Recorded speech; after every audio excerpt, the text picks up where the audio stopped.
Red Edition, welcome. Hey, fine clothes for gentlemen. Hugo Boss, they're the maker of signature clothes for men. The clothes are very expensive. The company is very successful. The founder, Hugo Boss, he was a haberdasher to say the least, but you know what? He was also a German citizen, and he was a Nazi party member, and he personally designed the brown shirt uniforms, the SS uniforms, the army uniforms for his best friend, Adolf Hitler. Who knew?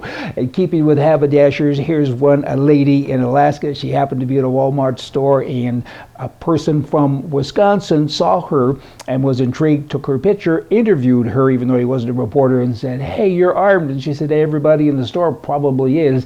Not all of us wear it on our hip, but you can legally. You do not need a concealed carry permit in the state of Alaska. And I carry a gun. What's the big deal? By the way, sir, there's no crime in Alaska." And even the bears, they watch what they do because they know that we can fight back. Who would have darn thunk all of these groups getting all dressed up, from Hugo Boss right down to a housewife in Alaska? Just saying.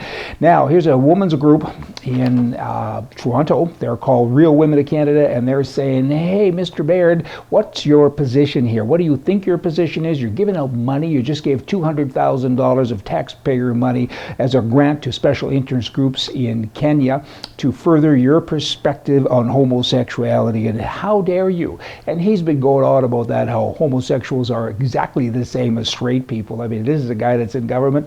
There's a clue there. Hey, I mean, maybe he's homosexual, maybe I don't care, maybe nobody cares, but you know what? Don't try to spend the taxpayers' money to further your deal, right? In other countries in particular.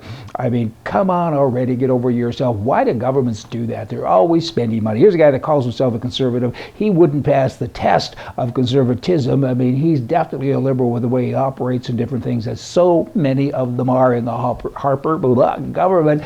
Oh, I'm starting to digress a little bit, but you know what? It's somewhat annoying to watch people spending money under the, the label of some trendy thing like homosexuality, and acting like what he's doing is good. If you don't agree with him, you're bad. Good for the Real Women of Canada to stand up and say, "Hey, get over yourself and don't act like that."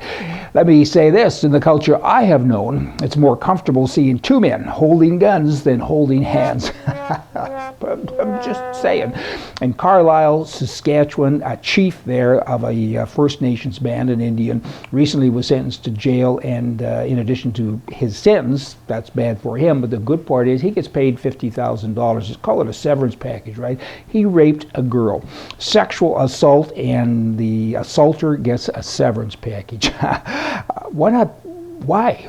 Maybe if you're going to have to pay somebody, maybe pay the person who was the victim. I mean, white jail people now get to support him, and he has a different sentence than anybody else. He got 18 months in jail, and his lawyer's saying, "Hey, come on, he's an Indian chief, he shouldn't get that," and this girl has to live with this forever and ever. I mean, this ain't very nice, and why do these people keep on doing that? They're just there, and we need to change that. And now the next federal election in Canada, which is almost 2 years away, is at the forefront with regard to Indians, because politicians are saying, "Hey, let's jockey for position because they're an important group and we need them to vote for us." You know what? They're not that important. There's about 1.5 million Indians. Probably 1 million of those Indians are as white as I am, but they are registered real Indians, I guess. I get it. But why are they going after them? What about the majority? Why not go after the main people that live in your country, politicians? That's another story. Again, I get that. But it just seems to be so weird to me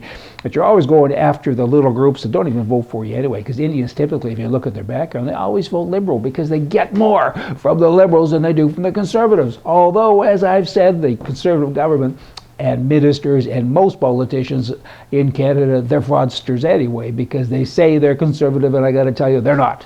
Just sharing that with you. Here's from the Stupid Thief file. There's a man, his name is Charles Taylor, out of Wichita, Kansas. He was arrested for robbing a shoe store at Knife Point, and he stole a $69 pair of size 10.5 tan hiking boots. Okay, you're with me so far? At his trial 3 months later, he arrogantly rested his feet on the defense table, and he was wearing a size 10.5 tan hiking boot, and the judge just couldn't even believe it. He leaned over and he stared, and he said, "Surely nobody would be so stupid to wear the boots that he stole to his own trial." But it turned out that that person was in fact stupid. That's why he's in our file. They Blah, blah, blah. They put him in jail, and I don't know what happened to the boots. We'll find that out and get back to you on that. Let me end today with a story. A man, he had an affair. Okay, that's the heading. Now we'll get into the story. Jake, he was dying. His wife sat at the bedside, and he looked up and weakly said this, "I have something I must confess before I go." "There's no need to confess," his wife said. "No, no, no," he said. "I insist. I want to confess." "No, no, you don't need to." "Yes, I want to die in peace, and here it comes. You're ready. I slept with your sister. I slept with your best friend. I slept with her best friend. I slept with all of your cousins. Oh my, I'm so sorry." And the wife looked at him and says, "I know. Now just rest and let the poison work." Y'all come back to more for you from the right. See ya.